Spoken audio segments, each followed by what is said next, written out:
Mr. President, we have several questions that have come up. I'll try to get to as many as I can. The first question is, given Prime Minister Begin's settlement policies, do you believe he has lived up to the spirit of Camp David, and would you hope to work in the future with a less hardline leader?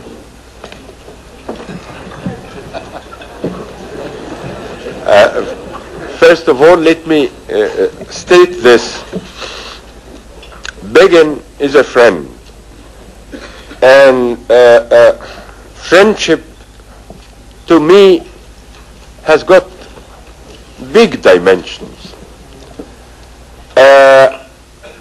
We have always discussed this settlements policy in the 4 times we met in Arish and Alexandria, Haifa, and Aswan. I told him my view quite candidly. But as I said in my speech now, the settlement issue really is an impeachment to the efforts that all of us is trying to fulfill for reaching the comprehensive settlement. Let us hope that after the talks of Premier Begin with President Carter, some new developments take place so that we can continue to achieve the final agreement of the comprehensive settlement.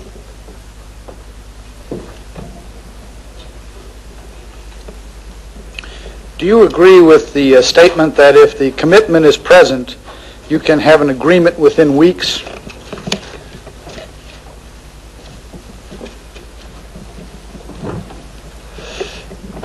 It has happened before.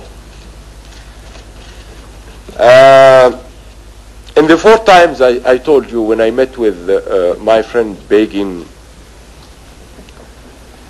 I asked him that let us agree upon a political directive to give to our ministers so that what is supposed to be achieved in months we can achieve in days or hours. You may remember that in the treaty between Egypt and Israel, it was supposed that the process of normalization will take place 6 months after the exchange of ambassadors. Well, in Aswan, I told Premier Begin, why should we wait 6 months? Why shouldn't we do it in 6 hours?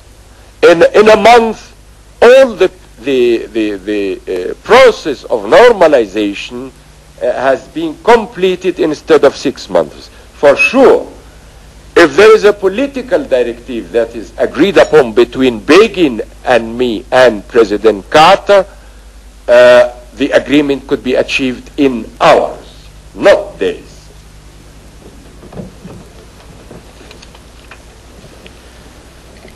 Is there a significant number of Iranians or pro-Iranians in Egypt that oppose your hospitality to the Shah? We have only in Egypt about 100 Iranian students, and 10 out of them were against, so we sent them to Khomeini.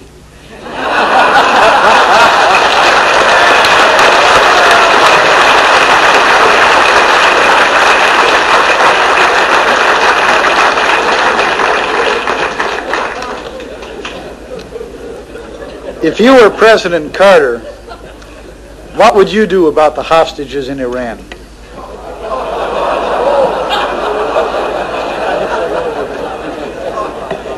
I can't answer this question, you know.